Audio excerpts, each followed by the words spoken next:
Welcome, in front of me is a DOOGEE Fire 7, and today I'll show you how you can enable and set up your portable hotspot.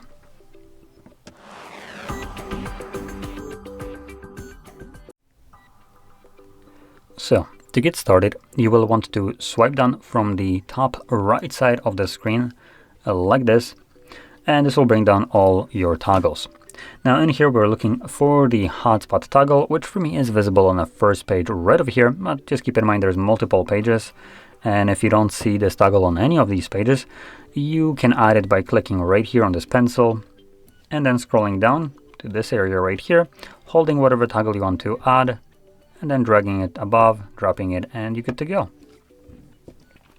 So anyway, once you see it in this list right here, hold this toggle again, and this will quickly take you to the settings. Now, I do recommend navigating here at least once, just because under the hotspot password, you will find a randomly generated password. Now, without navigating here, you have no way of knowing what it is set to, and when you click on it, you can probably see that it's not a very fun password to try to remember and type in. So I recommend getting rid of it, and then setting up your own new password, which will need to have at least 8 characters in length. Now, it can be letters, numbers, doesn't really matter. And make sure you click on OK to save it. Now there's other options in here as well. First being the hotspot name. You can change that if you want to, but by default it's going to be the name of the device itself, which makes it super easy to find it in the Wi-Fi list. Security, I recommend keeping it as it is. That's what basically allows you to have the password. And otherwise, if you turn it off, obviously anyone can connect to your network without needing to provide any password. Moving on, we have manage devices. So if someone manages to guess your super complex password, if you have one like me, you can actually just boot them out of here by just blacklisting them in this section right here. When the device is connected, you will actually see connected devices listed right here. Moving on, turn off hotspot automatically when no devices are connected. So when you're disconnecting from your hotspot, the hotspot itself will turn off automatically. Now, I don't know if it's going to be out like right away or after like 5 or 10 minutes. So something to keep in mind. But it's a great option to have enabled if you're like me and you forget to turn it off. This will preserve your battery life by just disabling it when you're done using it. And lastly, it's the speed and compatibility. And when you click on it, you can see we have two options. We have 2.4 gigahertz and 5 gigahertz. Now, 2.4 is selected by default, and that's really what I would recommend keeping here, as it's really pointless to select the 5 gigahertz. It's not like this device is that great. That's number one. So antennas here probably don't really give you that much of an advantage. Number two, you're most likely limited by your mobile network, and the only time I would say you can change it to 5 gigahertz, assuming the other device that you're going to be connecting with this even supports it, because it's a limiting factor, is going to be if you live in a densely populated area. When you have a densely populated area, there's going to be a lot of different Wi-Fi signals, primarily 2.4, this is the most common one. And because of that, it's going to be very crowded. And when it's crowded, with a lot of 2.4 gigahertz Wi-Fi networks, your hotspot might struggle with keeping connections and just have general problems. So if you experience some kind of connection problems or network problems, even though on your phone it works just fine, then you can change it to 5 gigahertz. This is a newer Wi-Fi in a way, as a standard higher frequency band. As you can see, 2.4 versus 5, right? And it's much more open, so it's more accommodating for more signals, number one. So if there is still the same amount of Wi-Fi networks at 5 gigahertz, it's still going to be a better option because this is just 5 gigahertz is more accommodating for that. And yeah, that should resolve some of your problems. Now, the problem, like I mentioned, that you might encounter is if your device doesn't support it, the other one, and you enable the 5 gigahertz, you simply will not see that hotspot at all. If this is the case, just if the other device doesn't see it, you can just switch it back to 2.4, and again, you should be able to connect it to it then. But if you had a problem with the densely populated area and all that stuff, then there won't be much of a solution for you here.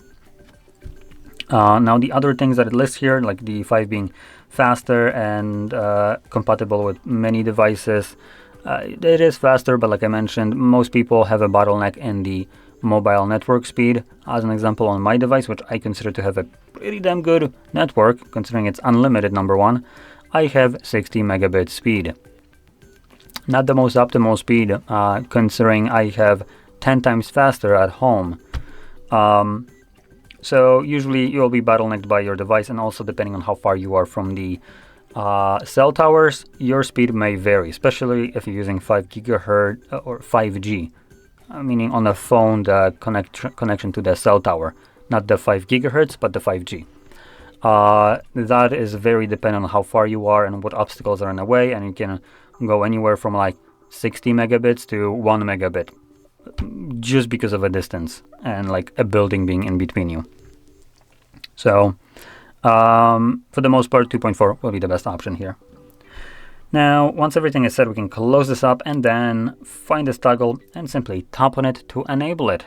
And this obviously will now let you connect other devices to this hotspot and use the mobile network on the device, which one more thing to keep in mind is if your SIM provider, whoever you have your services from, in your contract you have a limit on data that you can use, basically a data cap. I recommend selecting it on here as well, which you could do in the settings under mobile or settings. And let's see, it's going to be about, it's going to be probably right, no, not here, not connected devices, network and internet, data service, data server. Okay, so this is going to limit the amount of data. It's not really what we're looking for. Maybe SIM? No. Mobile network? No.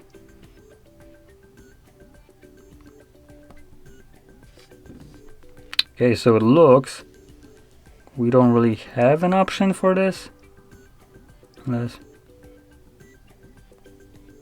Yeah, it looks like we don't really have option to select a limit on how much data you can use. Now, chances are there might be an option somewhere in here, but I'm just too blind to see it.